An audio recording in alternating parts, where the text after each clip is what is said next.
DreAllDay.com. You're now tuned in to the show where you learn the discipline to show up day after day, to do the work, the confidence to put yourself out there boldly and authentically, and the mental toughness to continue showing up, doing the work, putting yourself out there, even when the success you've expected to achieve has yet to occur. And on top of all this, you get a huge dose of personal initiative. That is a go-getter energy that moves any one of us, including yourself, to go and make things happen instead of waiting for things to happen. And then we put all this together into a series of frameworks, approaches, insights, strategies, techniques, and one unifying philosophy, all under one umbrella that is known as work on your game. My name is Dre Baldwin, also known as Dre All Day. If you didn't know that, I'm your host today and every single day here on the show. Welcome to the extravaganza. And today's episode is judge the point, not the person.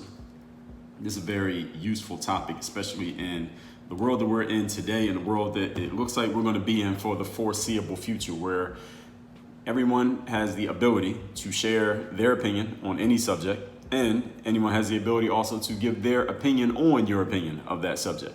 We'll get into more of that in a second. First, let me tell everyone that I send out a daily motivation text message every morning that if I was you, if I was in your shoes, I would get that daily motivation text. It's completely free, straight to your phone every single morning.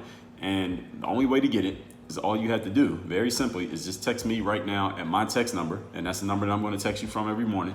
The number is 385-384-6894. Text me there. We'll confirm that you are you. You will get that message every morning, and you'll be able to engage with me there because I do actually respond to text messages. So you can respond to those messages and actually talk to me, and that is me responding to you there. Number again, 305-384-6894. Now, today's topic, judging the point, not the person. As I said, since all of us can share our opinions these days and anyone can share their perspective on your opinion, this leads to a lot of colorful conversation, especially on the internet, on social media, in comment sections, and on apps like, let's say, something like Twitter, where people are just going back and forth with the snarkiness and dunking on people, or at least trying to dunk on each other all day. And the whole reason that I'm making this episode about this specific point is that these days I've found that a lot of people want to, in a very intellectually lazy way, decide, okay, let me figure out who you are as a person. And once I make any type of judgment about you as a person that might be negative, that could be looked at as negative, at least in the eyes of that individual, now I can just put a blanket over anything that you say or anything that you've ever done and paint it as negative because you have this one negative point that I pointed out about you. For example, if you say somebody is, or you are a supporter of this political party, and because you support that political party, anything you do positively, I'll say, well, yeah, they did that positive thing, but they're a supporter of this political party. Or, yeah, you have this opinion, but that's because you voted for this person over here. Or, yeah, you think this way, but let's remember that bad thing that you did 10 years ago that I dug up on the internet. And we're just going to put that on everything that you do. We're just going to smear that negative thing that I have in my mind about you. We're going to smear that on top of anything you accomplish, anything that you say, anything that you do, anytime your name gets brought up. So basically they're, again, this is what I've seen a lot of people doing, or at least it appears that they're doing, is that they are putting a negative stain on another individual based on your judgment of that individual person, your judgment of who they are as a person, not the judgment of their actual, their action, not the judgment of their opinion in the moment, not the judgment of the thing that they did, like the thing that they're doing right now. At least the thing that you're not judging the action or the statement or the opinion or the achievement, you're judging the person as a human. And when you're judging someone as a human, well, it opens up a whole bag of challenges, let's just say, that I'm gonna lay out here today. And the reason that I thought of this very topic was I was on YouTube. I'm always on YouTube. Well, my content is always on YouTube. And I go through and read the comments. I still, to this day, will read through the comments that get posted, at least the ones that I can see publicly that haven't been moderated out on YouTube. And since I put up content every single day and I have so much content out there, I get a lot of comments, often on videos that I put out years ago. Somebody will find it and leave a comment on it and stuff like that. But somebody left a comment on one of my YouTube videos and they asked, I don't even know what the topic of the video was, because these days now I just go through and just look at the comments, respond, and keep moving. I don't even look at what they're commenting on. But someone left a comment on one of my videos and said, well, Dre, I want to know who you voted for. Did you vote for Trump or did you vote for Biden? And then they followed up that question by saying, well, I'm new around here, I'm new to your channel, and I don't want to make any assumptions. Well, it's good that this person didn't want to make any assumptions, but at the same time, It's not good that this person asked me the question, did I vote for Trump or Biden, for a couple of reasons. There's a couple of reasons why it's not good that they asked that question. First of all, I'll tell you that I just shared not too long ago, I talked to you about how a lot of things that we used to keep private, such as what we did medically and what we did in the voting booth, those things are things that you never even asked anyone about. Nowadays, everyone is putting that stuff out on Front Street as if you need to let everybody know. All right, here's what shots I've taken into my body. Here's who I voted for. Here's the political party that I support or represent. Those used to be private things. Now they're public things, as everyone's just putting all their business out there into the world, because who knows why. There are a lot of reasons for it. I did a whole episode on that. I had to pull up what episode that was. I'll pull it up in a little bit if I get to it here today, or we may put it down below in the show notes by the time this episode comes out. So that's one reason why this question was a little bit of a challenge, that the fact that this person asked the question is a challenge, not the question itself. And the other thing is, it's good that they didn't want to assume, so that's a good part. But the other one is that whatever that video was about, I don't remember specifically which video this person was commenting on, but the topic was not about politics. It wasn't about government. It was not about Trump or Biden. It wasn't about any politician, period. It seems, and I could be wrong, but I'm going to go ahead and I'm going to go make an assumption right here, and you can tell me if you assume something different. But it seems that this person wanted to label me and my points based on my political affiliation. The challenge is I don't have a political affiliation. I'm not a Democrat. I'm not a Republican. I'm not registered as either.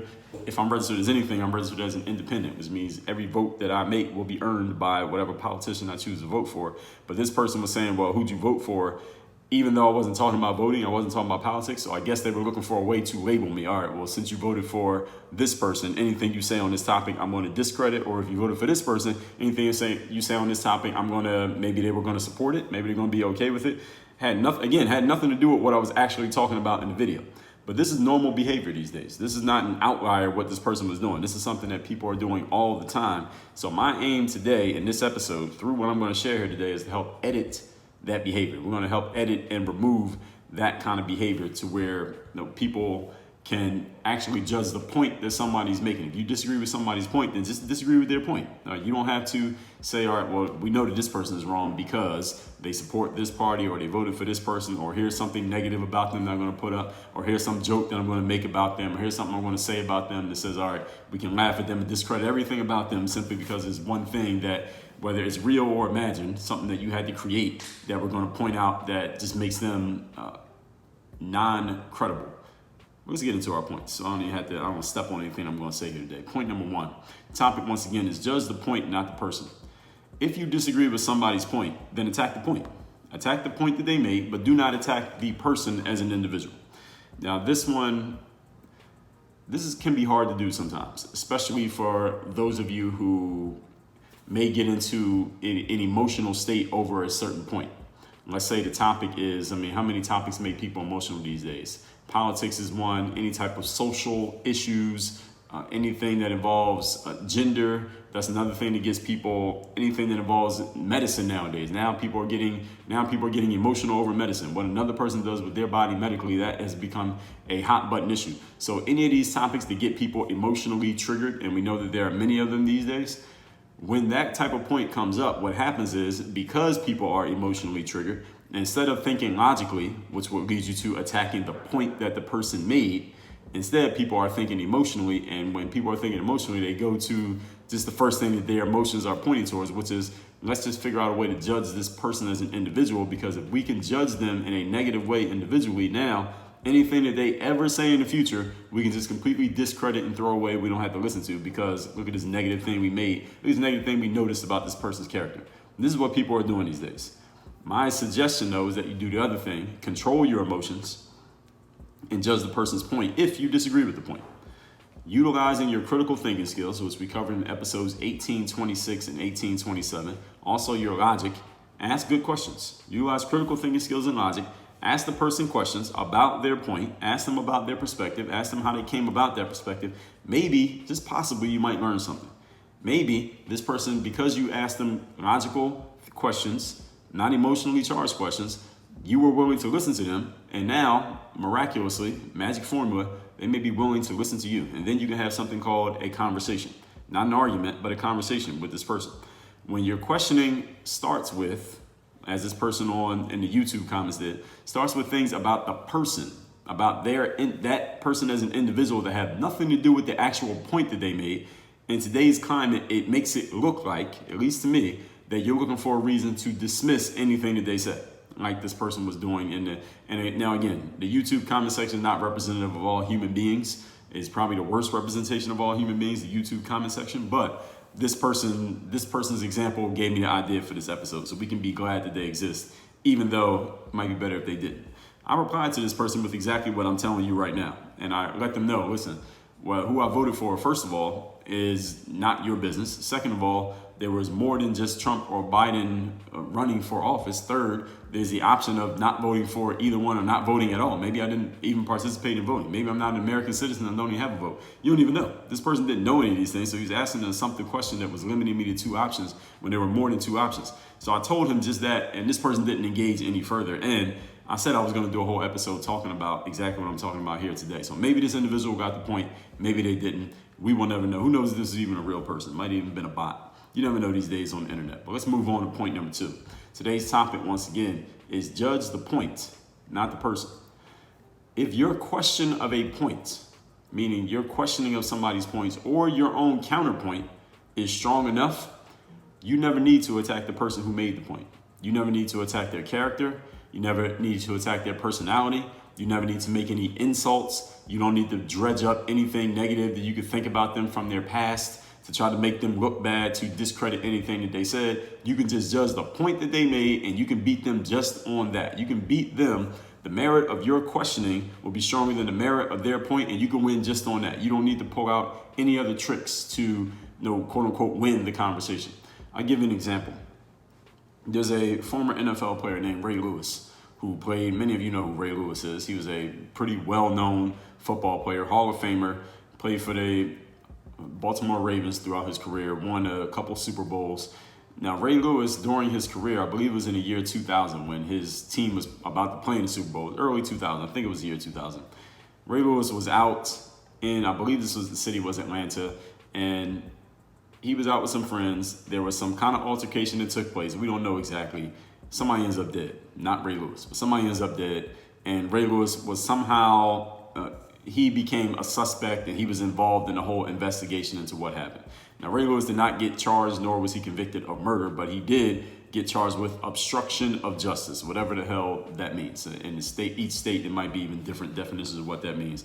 But Ray Lewis got charged with obstruction of justice. I don't know if he got convicted or he pled guilty or whatever he ended up doing, but he got the charge, and he did face a penalty.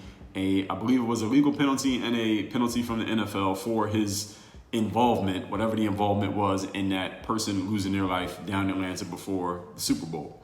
Now, here's the thing. Ray Lewis, I don't follow Ray Lewis on social media, but even as recently as, we could even say maybe even 2 or 3 years ago, I remember Ray Lewis had posted something on Twitter, and it was maybe trending, or it found its way to my timeline. And I saw Ray Lewis, I saw what he said. And whatever he was saying, he was taking a stance on a topic in which people had a divided opinion. So anyway, in other words, he was saying something that half the people would support him and half the people would be mad at him for saying it. And as soon as I saw what Ray Lewis said, I said, the first thing that I thought to myself was, okay, a bunch of people are probably going to bring up that murder situation, obstruction of justice thing that Ray Lewis was involved in damn near 20 years ago. People are going to use that as a way to kind of slam dunk on him right here on Twitter, even though he's probably not even going to see it. He don't even know who the hell they are. They're going to try to use that against him simply because they don't like the point that he made. And this is the exact example of what I'm talking about. People judging the person rather than judging the point, or even attacking the person rather than attacking the point. So Ray Lewis made his point, whatever it was he said, his opinion, and a bunch of people in the comments were saying something. They were using things like, oh, well, you're a murderer, or you killed somebody. Oh, well, you need to be quiet. You killed somebody. You should be in jail. And these kind of things. And that's what I mean here. Now, granted, this is Twitter, and who knows who these people actually are, or even if they're real people. But I feel, and I talked about this, I did a whole episode on this exact topic, that social media has become real life, and real life has become, the fake thing that we can't believe anymore. I talked about this in episode 490. I told you that social media is the new TV show, and do not be fooled by the actors. And I told you that, let me see if I can find that episode where I told you that the difference between what's fake and what's real. And there used to be things that we could believe. There used to be things that if we seen them with our own two eyes in real life, that was the thing that was real. And the stuff that we saw on the internet, we knew that was just people pretending on the internet. But nowadays, it's kind of flipped around. That nowadays, it's whatever people are doing on the internet, maybe that's the real representation of who they are as a person, and what they're doing in real life, that's the part that's fake. We don't even know anymore. Things have changed so much that everything is flipped. So when I see people on Twitter saying crazy things in the comment section, again, I don't even know who these people are. I think this is a pretty clean representation of how these people really talk, or maybe at least how they really think. The internet just gives them the space to say it to anybody, whereas in their real lives, who knows? They probably don't have access to be talking to somebody like Ray Lewis or leaving a comment. But the whole point that I'm making here is this. When you disagree with somebody's point, if your disagreement or challenge of that person's point is strong enough, you don't have to say anything about their character, their personality. You don't have to insult them in any way. A critical thinker can knock down and beat up and destroy another person's point without ever attacking the person or without changing the subject. Unfortunately, there are so few people out there who are capable of executing on this that you might think that this ability doesn't even exist. I'm here to let you know that there is hope on the way, that this ability does exist. There are people out there who have this ability. There are people out there who completely understand exactly what I'm saying because they live it every single day. And this potential is within all of us. We all have the potential to do this, that you don't feel what somebody said. You can attack their point, beat up their point, destroy their point without ever saying anything about them as a person. And understand that this works in reverse too. When someone questions your point, you make a point, someone questions it, has a problem with it, you don't need to attack them personally. You don't need to feel defensive yourself because they challenge your point. A point is just a point. The point that you made or the point that somebody else made, even if it's against yours, it does not define you as a person, doesn't define them as a person. And that's why, as I told you in episode 734, that we need to keep all of our opinions flexible. Keeping your opinions flexible means understanding that, yeah, you have this opinion right now, but hey, you might change it pending new information, new experiences, and new perspectives that you gain. Do not marry yourselves to your points or your opinions. And again, don't take it personal or make it personal when you or another person, when you challenge somebody else's point or somebody else challenges yours. Point number 3. Today's topic, once again, is judge the point, not the person. In a logical, rational conversation, both sides should learn something. Now again, in a logical, rational conversation, both sides should learn something. Even if we completely disagree, I should learn something about why you have your perspective, and you should learn something about why I have my perspective. But the challenge with this is you need two logical, rational, critical thinkers in the same conversation who are not driven by their emotions, but more driven by control of their emotions and logic. You need two people who have all of those traits. If either one is missing, either one of the people is missing any of those traits, then this is impossible. So if you're listening to what I'm saying right now, saying, Dre, I can't remember the last time I've seen a conversation like that. Well, let me tell you, first of all, these conversations are possible. Second of all, it is within the capabilities of all human beings. Third, I understand why you haven't seen too many of these conversations. It's simply because there aren't too many people who are capable of doing this anymore. Unfortunately, I'm not happy about that, but this is just what it is. The disclaimer is, from what I just said, and I just said it, it's hard to find a person who has all of the following 3 things. Number 1, an opinion that they're willing to stand on and defend. Number 2, an openness to having that opinion challenged with counterpoints from other people. And number 3, a willingness to listen to those counter arguments and also to allow that someone else might have a good point. Let me say those 3 things again.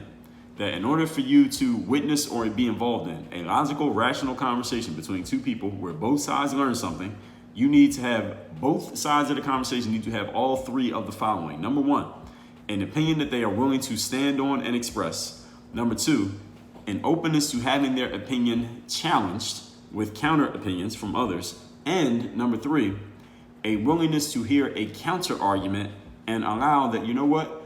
I don't agree with you, but that point you just made, that is a good point. That's a strong point that you made just there.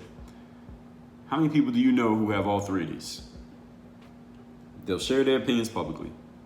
They're open to you challenging that opinion. And they're willing to say to you, okay, we don't completely agree, but that's a good point that you made right there. When's the last time you heard anybody do that? I don't agree with you, but that's a good point. When's the last time you heard anybody say anything that sounds like what I just said? How many people do you know are willing to do that? When's the last time you did it?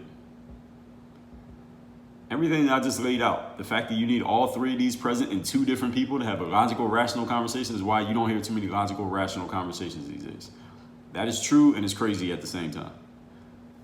Let's recap today's class, which is judge the point, not the person.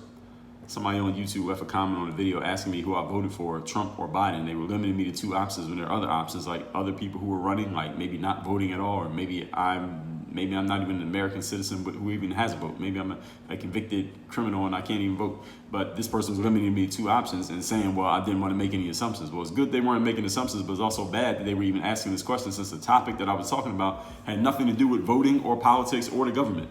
So what they were doing was looking for a way, again, this is my assumption, they were looking for a way to judge me as a person rather than judging the actual point that I was making in the video, which is what led to today's topic. Point number one, if you disagree with someone's point, then attack their point.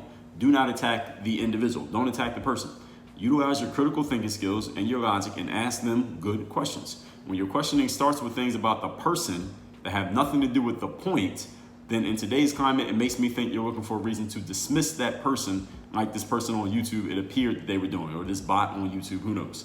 But I told this person exactly what I just told you, so maybe they got the point, maybe they didn't. Point number two, if your questioning of someone's point or your own counterpoints are strong enough, you don't ever have to say anything about the person who is speaking. You don't have to talk on their character, on their personality. You don't have to offer any insults about them. And that's childish, and it belies a lack of emotional control. It also belies a lack of critical thinking.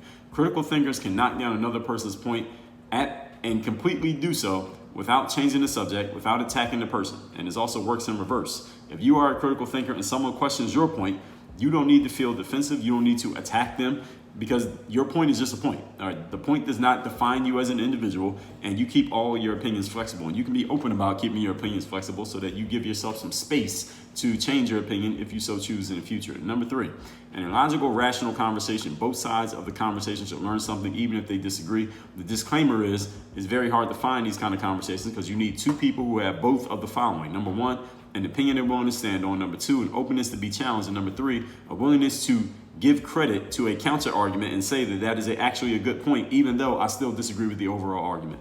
When's the last time you heard anyone who had all three traits? And now you got to find two of them and get them together to get a logical, rational conversation. No wonder there are so few of them these days. Text me. You want to receive my daily motivation text. My number is 305-384-6894. Work on Your Game University. All the coaching programs are open, self-directed learning, group coaching programs. We got two of them, one for mindset, one for business, and one-on-one is at the Third Day Mastermind. That's at workonyourgameuniversity.com. Work on your game. Dre all day.